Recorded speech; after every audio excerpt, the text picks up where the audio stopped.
नमस्कार दोस्तों, एक बार फिर से आप लोग का बहुत बहुत स्वागत है हमारे official YouTube channel vision SSC bank exams पे। मैं हूँ आप लोग के साथ उर्वशी सिंघी और आज का जो हमारा टॉपिक ऑफ डिस्कशन दोस्तों रहने वाला है वो रहने वाला है top 10 current affairs based on 31 मई 2022। आशा करते हैं कि आप लोग सब लोग घरों में बिल्कुल अच्छे होंगे, सुरक्षित होंगे। सेशन को स्टार्ट करने से पहले दोस्तों मेरी आप लोगों से एक छोटी सी रिक्वेस्ट रहेगी कि जो भी हमारे चैनल पर नया जुड़ा है या फिर वीडियोस को पहली बार देख रहा है, make sure that you hit the subscribe button. Also don't forget to press the bell icon. Also share this video with your friends as well. सिर्फ इतना ही नहीं दोस्तों, अगर आप लोग चाहते हैं कि सेशंस की पीडीएफ आप लोग को मिल जाए तो डिस्क्रिप्शन में जाकर लिंक की हेल्प से सेशन की पीडीएफ को भी आप लोग अवेल कर सकते हो। और साथ ही साथ आप लोग हमारा official Telegram channel vision institute के ग्रुप को भी जरूर ज्वाइन कीजिए। साथ ही साथ आप लोग इंस्टॉल कर सकते हैं दोस्तों हमारा ऐप, जो कि प्ले स्टोर पर बहुत ही इजीली अवेलेबल है, जहां पर आपको फ्री वीडियो लेक्चर्स मिलेंगे, लेटेस्ट आर्टिकल्स मिलेगा, डेली क्विज मिलेगा, डेली करंट अफेयर्स मिलेगा, फ्री मॉक टेस्ट मिलेगा, जीके कैप्सूल मिलेगा, जॉब नोटिफिकेशंस मिलेगा और 1000 प्लस ऑनलाइन टेस्ट यहाँ पर रहेंगे। तो चलिए फिर स्टार्ट करते हैं आज के हमारे सेशन का पहला क्वेश्चन। आपके और मेरे साथ हमारी स्क्रीन पर दोस्तों ये रहा। Narendra Batra has announced his resignation from which of the following designation. आपको पता है ना दोस्तों, नरेंद्र बत्रा इन्होंने अपनी कौन सी डेजिग्नेशन से अभी अभी रेजिग्नेशन दिया है, ठीक है, रिजाइन किया है। ऑप्शन आप लोगों के सामने है और करेक्ट ऑप्शन जो हो जाएगा president of Indian Olympic association. सबसे पहले दोस्तों आप इनकी फोटो यहाँ पर देखेंगे, राइट। तो Narendra Batra has resign from his position as president of IOA Indian Olympic Association. Mr. Batra also indicated that he will not run for president for IO again. He is also International Hockey Federation president. In a letter, Batra stated that his involvement in FIH as president will take more time due to organization different activities. Batra went on to say that it's time for someone with a fresh perspective and ideas to take over the post, and he was voted in 2017, right? तो ये बात आप लोग को यहाँ पर ध्यान रखनी है दोस्तों कि आईओए के जो दोस्तों प्रेसिडेंट है नरेंद्र बत्रा, इन्होंने रिजाइन कर दिया है। और ये साथ ही साथ दोस्तों आपका इंटरनेशनल हॉकी फेडरेशन के प्रेसिडेंट भी हैं, ठीक है। तो अभी उसी के रहेंगे और यहाँ पर आईओए को वापस से दोस्तों ज्वाइन नहीं करेंगे, ये बात इन्होंने यहाँ पर बोली है। नेक्स्ट चलते हैं, बात करते हैं क्वेश्चन नंबर 2 के ऊपर। विच of the following city host India biggest drone festival Bharat drone महोत्सव 2022। यहाँ पर आप लोग को बताना है कि इनमें से कौन सी सिटी ने रिसेंटली इंडिया का सबसे बड़ा ड्रोन फेस्टिवल क्या किया है, होस्ट किया है। और यहाँ पर आपको बताना है दोस्तों कि ये कौन सी सिटी में यहाँ पर 2022 में किया गया है, ठीक है। तो यहाँ पर आप लोग के पास ऑप्शन हो जाएंगे अहमदाबाद, न्यू दिल्ली, चेन्नई, चंडीगढ़, राइट। तो यहाँ पर जो करेक्ट ऑप्शन हो जाएगा वो हो जाएगा क्या आप लोगों का न्यू दिल्ली। तो यहाँ पर prime minister Narendra Modi has inaugurated India's biggest drone festival here and interacted with Kisan drone pilots as well as witnessed open air drone demonstrations. Bharat Drone Mahotsav 2022 is set to be 2-day event being held on May 27 and 28, ठीक है। तो ये 2 दिन का programme था दोस्तों और यहाँ पर ये न्यू दिल्ली में हुआ है और इसको दोस्तों पूरी तरीके से ऑब्जर्व किया है प्राइम मिनिस्टर नरेंद्र मोदी जी ने, राइट। अच्छा, the prime minister will interact with kisan drone pilots, witness open air drone demonstration and interact with startups in the drone exhibition center. According to the prime minister office, more than 1600 delegates consisting the government officials and armed force, central armed police forces and PSUs, foreign diplomats, private companies as well as drone startups etc will participate in Bharat Drone Mahotsav, right. तो यहाँ पर देखो बात क्या है, बात ये है कि ड्रोन महोत्सव किया गया न्यू दिल्ली में सबसे बड़ा, राइट। और साथ ही साथ यहाँ पर जो पूरे टाइम ऑब्जर्वर थे वो प्राइम मिनिस्टर नरेंद्र मोदी जी थे। अच्छा, उसी के साथ यहाँ पर दोस्तों जो ड्रोन फेस्टिवल हुआ है ये कम से कम 70 एग्जिबिटर्स के साथ हुआ है और ये पूरी तरीके से मेड इन इंडिया प्रोटोटाइप रहेगा, ठीक है। तो ये बात आपको ध्यान रखनी है और ये सारी चीजें आत्मनिर्भर भारत को कहीं ना कहीं इनिशिएट कर करी जाती है, ये बात भी आप लोग इधर ध्यान रखिएगा। नेक्स्ट चलते हैं क्वेश्चन नंबर 3 के ऊपर। International day of UN peacekeepers observed on, ठीक है। ऑप्शन आप लोग के सामने है, करेक्ट हो जाएगा 29 मई। International day of UN peacekeepers is observed globally on 29th of May. The International Day of United Nations Peacekeeper also offers a chance to honor 4,200 peacekeepers who lost their lives serving under the UN flag since 135 who lost the battle last year. ठीक है, अब देखो मुझे यहाँ पर theme दिखाई दे रही है, तो थीम आप लोग के लिए बहुत इंपॉर्टेंट होती है, हर सेशन में मैंने बताया है। यहाँ पर थीम हो जाएगी पीपल पीस प्रोग्रेस, ठीक है, द पावर ऑफ पार्टनरशिप्स। तो ये इसकी क्या हो जाएगी, थीम हो जाएगी 2022 की।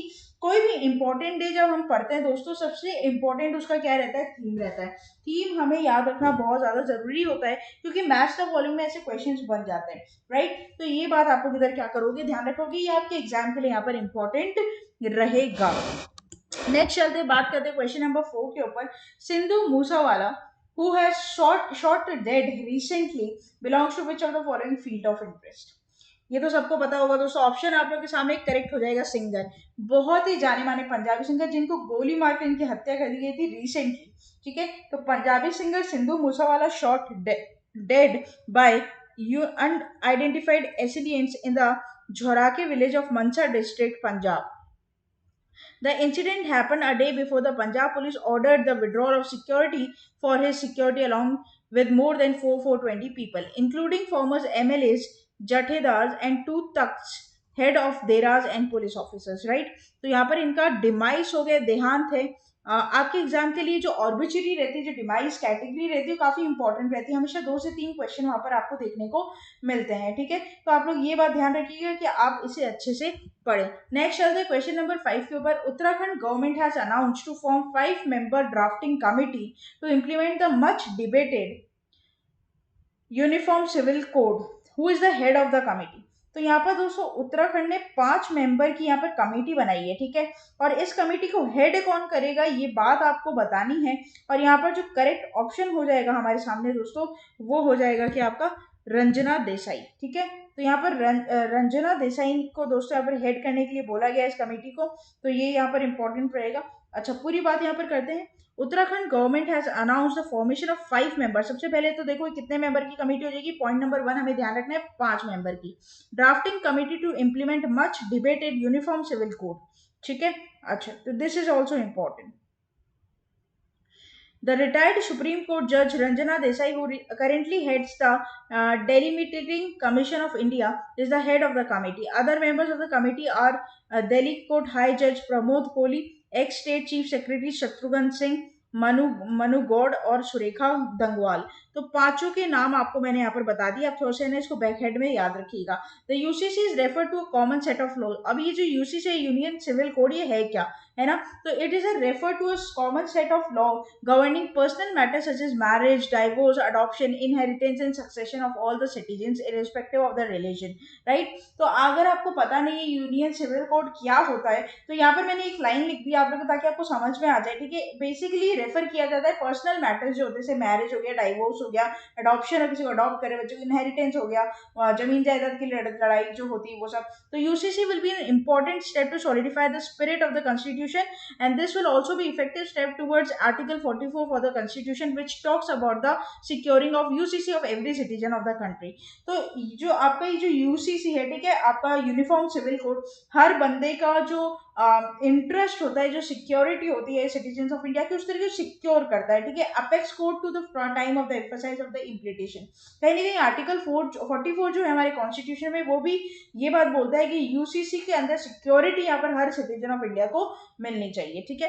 नेक्स्ट चलते बात करते हैं क्वेश्चन नंबर 6 के ऊपर। Who has been appointed as acting chairperson for Lokpal by president Ramnath Kovind. तो यहाँ पर दोस्तों बहुत इंपॉर्टेंट क्वेश्चन ये रहेगा कि यहाँ पर चेयरपर्सन किसको बनाया गया है लोकपाल का bye president Ramnath Kovind. Option आप लोग के सामने करेक्ट हो जाएगा प्रदीप कुमार मोहंती। तो यहाँ पर prime minister President Ramnath Kovind has given Justice Pradeep Kumar Mohanty an additional charge of Lokpal chairperson after Justice Pinkai Chandra Ghosh completed his term as Lokpal chief. At present, there are 6 members in the Lokpal. President Ramnath Kovind had on March 23, 2019 administered the oath of the office to Justice Ghosh of Lokpal chairperson. तो यहाँ पर एक बात है ना, पहले ध्यान रखना कि ये नया किसको बनाया गया, जस्टिस मोहंती को, और इन्होंने रिप्लेस जस्टिस घोष को किया है, ये बात भी आपको ध्यान रखनी है, ठीक है। 2 posts of judicial members have been laying vacant over 2 years. The Lokpal and Lokyut Act which envisages the appointment of Lokpal at the center and locutas in the states of look to cases, right? तो देखो simple बात क्या है, simple बात ये है कि यहाँ पर 6 मेंबर्स होते हैं लोकपाल में, और जिसमें से 2 प्लेसेस वेकेंट थी, है ना, 2 साल तक। तो बेसिकली यहाँ पर चेयरपर्सन या फिर आप बोलोगे चार्ज किसको दिया गया है, तो वो दिया गया है आपका जस्टिस मोहांती को। यही हमारे एग्जाम के लिए इंपॉर्टेंट रहेगा। नेक्स्ट चलते हैं क्वेश्चन नंबर 7 के ऊपर। Reserve bank of India bank note survey of consumers finding has revealed that rupees dash was the most preferred bank note. अब यहाँ पर आप लोग को बताना है कि मतलब बेसिकली आरबीआई की जो यहाँ पर वो है, मतलब आरबीआई ने जो यहाँ पर सर्वे किया है उसके हिसाब से कौन सा नोट सबसे ज्यादा क्या है दोस्तों यहाँ पर काम आता है, मतलब काम आता है, मतलब ये कि सबसे ज्यादा किस नोट को प्रिफर किया जाता है, कहने का मतलब है, ठीक है। तो यहाँ पर जो करेक्ट ऑप्शन हो जाएगा वो हो जाएगा ₹100। अब आरबीआई की बात करेंगे सबसे पहले, तो है ना, आरबीआई की पहले बात करते हैं हम। तो आरबीआई जो है दोस्तों, आरबीआई का सेटअप हुआ था 1935 में, है ना, एक्ट आया था 1934 में। इसका गवर्नर का नाम क्या हो जाएगा, श्री शक्तिकांता दास, जो कि 25th पोजीशन पर है आज की डेट में इंडिया में गवर्नर।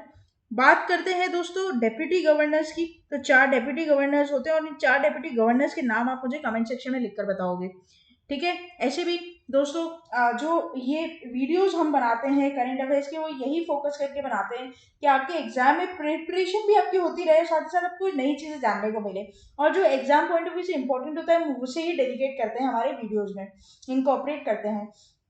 तो यहाँ पर आप लोग मुझे 4 डेप्यूटी गवर्नर्स के नाम लिखकर बताएंगे कि कौन कौन से 4 deputy governors at present RBI में मौजूद हैं, ठीक है। तो चलिए, reserve bank of India notes bank survey consumer findings reveal that among bank notes ₹100 was the most preferred while 2000 was the least preferred denomination।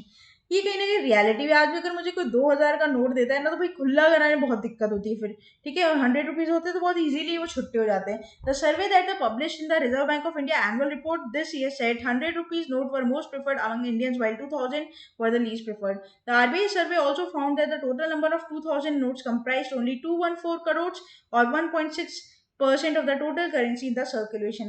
A diverse sample of 11,000 respondents from rural, semi-urban and metropolitan areas spanning 28 states and 3 union territories participated in the survey, right? तो ये ध्यान रखना, बस यहाँ पर इतनी सी बात है कि मोस्ट प्रिफर्ड नोट कौन सा है, ₹100 है। Among coins ₹5 was most preferred and 1 was least preferred, right. अगर कॉइन्स की मैं बात करूँ तो ₹5 का जो सिक्का है वो ज्यादा प्रिफर्ड है बजाय कि ₹1 के सिक्के में, ठीक है। तो ये भी ध्यान रखिएगा। जो वाटरमार्क इमेज है महात्मा गांधी की, वो भी दोस्तों आप लोगों को यहाँ पर पता चल जाएगी, जैसे नोट्स में तो है ही, आपको मालूम है। तो ये बात भी आप लोग क्या करेंगे, ध्यान रखेंगे। चलिए, नेक्स्ट क्वेश्चन नंबर 8 की बात करते हैं। Which of the following documentary film maker शौकन Sen has been honoured with the 2022 L'Oeil d'Or award. ये बात आपको बतानी है।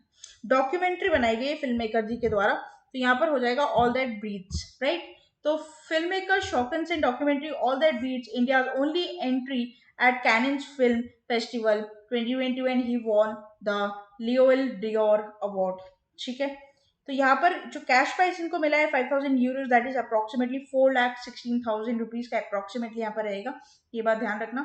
आपको यहाँ पर नाम क्या रखना है, डॉक्यूमेंट्री का नाम किसने बनाई है, वो डॉक्यूमेंट्री ऑल दैट ब्रीच, और कौन सा अवार्ड जीता है, साथ ही साथ प्राइज मनी क्या है, ये सारी 4-5 पॉइंट यहाँ पर आप लोग नोट डाउन कर लेंगे, ठीक है। नेक्स्ट चलते हैं क्वेश्चन नंबर 9 के ऊपर। In partnership with the NPCI national payment corporation of India with which bank and Hindustan Petroleum and have HPCL co-branded contactless रुपए क्रेडिट कार्ड। तो यहाँ पर एनपीसीआई कौन से बैंक के साथ प्लस HPCL यहाँ पर रुपए क्रेडिट कार्ड यहाँ पर इन्होंने यहाँ को ब्रांड किया है, ठीक है। ऑप्शन आप लोग के सामने करेक्ट हो जाएगा, आपका क्या करेक्ट हो जाएगा, बैंक ऑफ बड़ौदा, राइट। तो ये बात भी आप लोग इधर क्या करोगे, ध्यान रखोगे। चलो आगे बढ़ते हैं, बात करते हैं इसके बारे में, पूरी डिटेल हम लेंगे। HPCL and BOB co-branded contactless RuPay credit card has been launched by BOB Financial and Hindustan Petroleum in collaboration with the NPCI. The card has a number of advantages, including incentives for utilities, supermarket, department shop purchases. The JCB network allows you to use this card at shops and ATMs all around the world. BOB Financial is the Bank of Baroda's wholly owned subsidiary, right? तो ये ध्यान रखना, BOB जो है, ठीक है, bank of Baroda की Holi own subsidiary है क्या आपका, बीओबी फाइनेंशियल। अब एक और होमवर्क आपका, आप सीईओ, ठीक है, सीईओ, एमडी और टैगलाइन मुझे बताएंगे लिखकर बैंक ऑफ बड़ौदा की, ठीक है। चलिए आगे बढ़ते हैं। According to the geological survey of India, which of the following state has the largest gold reserve in the country. तो यहाँ पर आप लोग को बताना है, according to the geological survey हमारे इंडिया में सबसे बड़ा स्टेट कौन सा है जिसके पास लार्जेस्ट गोल्ड रिजर्व है। ऑप्शन आप लोग के सामने करेक्ट हो जाएगा कि आपका बिहार। और survey of a geological survey of India has stated that the gold reserve around 2 to 2.88 billion tons including 27.6 tons of mineral rich ore are present in Jamui district of Bihar, right. तो ये ध्यान रखना, बिहार में एक्सप्लोरेशन अगर परमिशन मिले तो यहाँ पर एक्चुअली परमिशन मिल चुकी है, is what being called India's largest gold reserve. बहुत इंपॉर्टेंट क्वेश्चन ये, ठीक है। तो ये था हमारा पूरा टॉप 10 करेंट अफेयर्स का सेशन। आशा करते हैं कि सेशन आप लोग को अच्छा लगा होगा। अच्छा लगा है तो दोस्तों लाइक कर दीजिएगा, कमेंट भी करिएगा ताकि मोटिवेशन मिलती रहे आगे और ऐसे ऐसे वीडियोस बनाने की, ताकि आप लोग को हेल्प हो सके। तब तक के लिए आप लोग बने रहिए हमारे साथ। Thank you so much and have a nice day.